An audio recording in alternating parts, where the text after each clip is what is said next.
Oh, shit. Okay. Okay. They immediately saw the assignment. So bro got a power up and just immediately dipped with it. So that's their signal, the hair. They might have established that in season 1, and I'm just forgetting, but that's really clever. I didn't see that coming at all. The fact that they're both simultaneously going in and out without interfering with the other brother's attacks is really...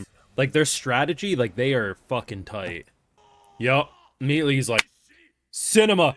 I'm here for this. You know what? Sign me up for the immortal bullshit. You're hot. You're amazing. And if I kill you, I'll benefit. Everything I need. My boy has the opportunity to do the funniest thing. Her attribute is wood. If he doesn't make a I have a wood she can handle, I'm gonna be very disappointed. Basically, you know the cold hard truth that this is all pointless. So all you can do is laugh so you don't go insane over the fact that you spent thousands of years doing this shit. He ripped his own eye out! Holy shit, that's metal, but holy hell. Look at him dodge everything, though. Holy fuck. Bro's now built different. You know what?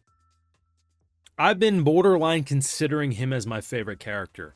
He's questionable as hell, and he says a lot of things he probably shouldn't, but in terms of pure entertainment, absolutely is him. But when my boy, this ain't no carrot on the stick, he for a brief moment was like, damn, I can see that Tau, but I'm not seeing it enough. So you know what I'm going to do? Like any reasonable, sane person, I'm going to carve my own eye out. Because that's how I can guarantee see it for the rest of this battle. And to be honest, we do have a blind character, so it's not to say he necessarily needs his eyes to fight, but he needs at least one to be able to sexually harass the women, so I'm sure one eye will make it. Otherwise, he might actually off himself when this is all said and done. Because I'll be honest, when I saw this scene, I really thought it was the opponent and, like, they got behind us.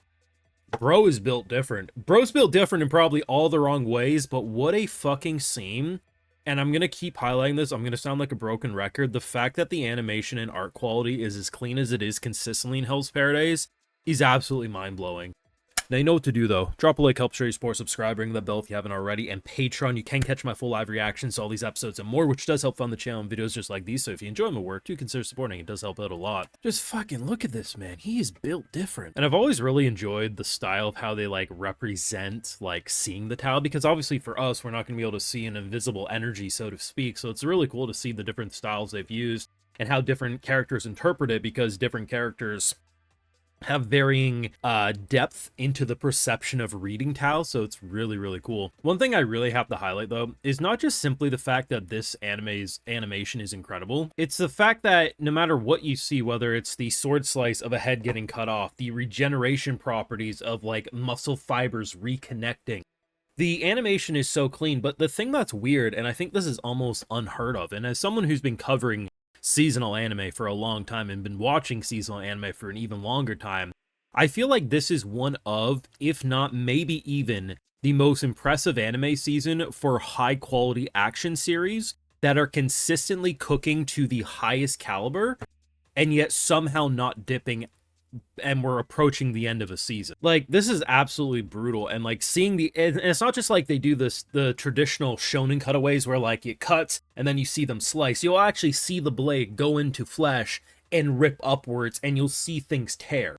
Like, it is actually grotesque, realistic, brutal animation. But the thing that I really like about this series and all the big dogs, because like, let's actually take a look. We have Sentenced to be a Hero, we have Fate Strange Fake, we have Jujutsu Kaisen, Frieren from time to time be cooking crazy animation. We have Hell's Paradise. We have these shows that are primarily action-dominated series. Even remove Frieren from the equation. Usually what happens, because there isn't enough animators to go around the number of anime that are made every season, which is why 60-70% of them have minimal animation, and only a key episode or two will have that sakuga, because they can get the freelancers in, they can put the time and attention into it.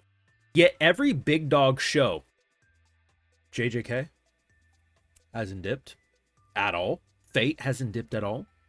Sentenced to be a Hero's fucking an anomaly in of itself. Hell's Paradise, I liked how season 1 looked. I think it was overhated for its production, but it is absolutely, I'd say at this point, at least 2 times better, maybe more, in terms of quality. The number of high-demanding animation shows that are just refusing to go down, this isn't even a fluke anymore. We're damn near close to the end of this anime season and everything is remaining high quality production. It's honestly unheard of. It really is. And like often when you have certain shows, you'd be like, oh, this is just a freeze frame, so look how good it is. Like, yeah, and that's typically true. It's like it's an illusion of high quality production, but no, the art, the animation, everything's so fucking clean this season. But this was such a bait and switch. See, I didn't think he was going to strike down his brother. For a brief moment, I kind of had like second thoughts.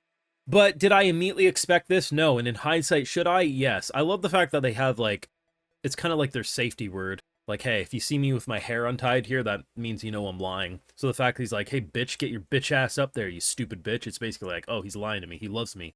So we're going to do an attack. Such a cool move. The only thing that's a little frustrating for me, why didn't these two immediately continuously stab their heads? Now, we are experienced enough on this island. We know that is not a death blow. You need to cut the head off and you need to just... It's kind of like in a horror movie, right? Oh my god, you stabbed or shot the villain. There's a reason why in Scream, in like the later Scream movies, veteran characters, like after someone's been shot, will just point a gun and like unload an entire clip into them. Because it's like, yeah, we've already learned that one shot ain't enough. At this point, you need to just repeatedly stab. Maybe throw some fucking Molotov cocktails, something. Like that wasn't going to be enough. In doing so, did we get an even better fight that continued to escalate? Sure, but it's deeply troublesome that they didn't... Like, I get you could make an argument, maybe they were froze up because like, oh shit, we didn't see that coming, but after a couple seconds, just fucking stab, stomp, do something, because that shit going to keep on coming back. And even if it does come back after that, at least you did your due diligence. You tried your best to prevent that from happening, you know what I mean? Honestly, if he dies by the end of this, I'm not going to be surprised in the slightest. I hope not, but it's something I could easily see happening. But I'm loving this. I think it gets better. You can make an argument this is one of, if not the best episodes of Hell's Paradise, and we're probably just going to be saying that every single week going forward, mainly because it's just one big-ass battle to the home stretch. And even, like, the thing that I'll always highlight, too, is that it's not just the monkey brain action that keeps you engaged. It definitely helps. But even the story of having, like, the opponent they were fighting basically had, like, a midlife crisis of, like, 1,000 years and we're wasting our life. All I can do is laugh, because otherwise I'd go insane, because all of this is probably pointless. Everyone knows it's pointless, but this is all we have left. And it's like, oh my god. They are kind of tragic in of themselves. And then you have characters being like, haha, all your research, I'm going to use that for medical purposes after I brutally slaughter you. Like, that's some really engaging writing that you're not going to normally see in a battle-dominated series quite like this. But you can let me know your thoughts down below. I've been loving Hell's Paradise. I always love Hell's Paradise, but it's in a different league of its own now. Thoughts down below. Drop a like, share your support, subscribe, ring that bell, and Patreon. You can catch my full live reactions, all this and more, which does help fund the channel, so I love to give those video shout outs to my patrons, because they make it all possible over here. Alright, so today we got Joseph Shirley, Soaking the Lurker, C, Dennis Jansen, Groundvert, James Reinhardt, Abraham Valquitz, and we also have DX. I appreciate the support, everyone. Please take care. You know, have a good one.